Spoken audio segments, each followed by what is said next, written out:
Nora Hamzaoui, Émilie Théron et François-Xavier Demaison sont avec vous. Mais tout de suite, c'est Pascal Atenza, les paris de Pascal.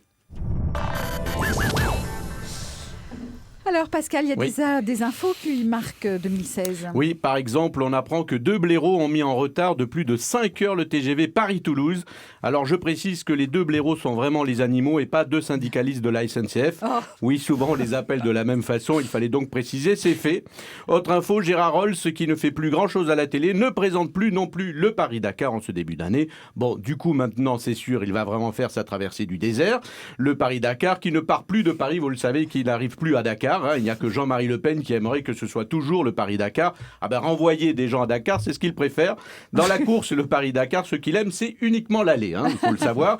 Alors ça ne part plus de Paris, ça n'arrive plus à Dakar, et pourtant ça s'appelle toujours comme ça. Je ne sais pas pourquoi. Remarquez, c'est comme à gauche, on ne sait pas pourquoi ça s'appelle toujours le Parti Socialiste. J'aimerais avoir une réponse cette année. La personnalité préférée des Français est Jean-Jacques Goldman encore cette année. Alors il fait rien et il est le plus populaire. Alors Hollande suit le même exemple, et pourtant pour lui, ça ne marche pas, je ne sais pas pourquoi. Autre personnalité aimée des Français, c'est Vanessa Paradis. En début d'année, elle a été décorée de la Légion d'honneur. Et c'est vrai, elle n'a pas fait d'album, elle n'a pas chanté non plus. Et justement, c'est pour ça qu'elle la mérite. C'est aussi le retour de Bernard Tapie en politique. Alors, il a un plan pour interdire le chômage aux jeunes. Il veut faire travailler les jeunes obligatoirement. Ça fait longtemps qu'il n'a pas vu un jeune. Et il veut aussi s'occuper du Front National. Bon, pour la fin dans le monde, il verra s'il a un peu de temps en 2016-17. Il veut même se présenter à la présidentielle de 2017. Comme il doit 404 millions à l'État, s'il est élu président, c'est lui l'État. Et donc, il récupère les 404 millions. Il est pas con. Voilà, ça, c'est quand même une bonne nouvelle pour Bernard Tapie.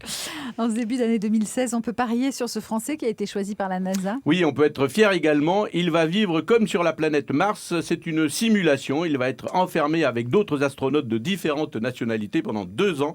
Alors, je vous rappelle donc qu'il est français. Donc, si au bout d'une semaine, il ne s'est pas encore plaint ou mis en grève, cette expérience sera donc un succès. En fait, cette expérience, ce n'est pas pour savoir comment on vit sur Mars, mais comment on vit avec un Français 24 heures sur 24. Et enfin, en ce début d'année 2016, des infos concernant la télévision et la série Plus belle la vie sur France 3. Vous l'avez peut-être remarqué, il y a de plus en plus de scènes trash. Rien qu'en 2015, il y a eu une scène d'une femme plus âgée faisant l'amour avec un homme plus jeune en mode cougar. Ensuite, il y a eu un plan à 3 et ces derniers jours, une scène d'inceste. Bon, c'est Plus belle la vie, ça se passe à Marseille, c'est normal, c'est une ville où ça tire dans tous les sens, mais ça a quand même bien changé. Avant, Marseille, c'était Marius, tu me fends le cœur. Maintenant, dans Plus belle la vie, c'est tu me défonces. Bref, ça a bien changé en 2015 et en 2016 également. Mais il y a un truc qui ne va pas changer en 2016 et permettez-moi, Daniela, de vous plagier. En 2016, vous serez heureux avec France Bleu, bien sûr. Merci Pascal, c'était Pascal Atenza, les paris de Pascal. Émilie Théron et François-Xavier Demaison sont avec vous pour le film France Bleu, mon maître d'école, qui sort mercredi prochain. Et Nora Hamzaoui va continuer à vous faire rire. Elle est sur scène à La Cigale jusqu'à demain à Paris et puis en tournée dans toute la France. Et puis République à Paris.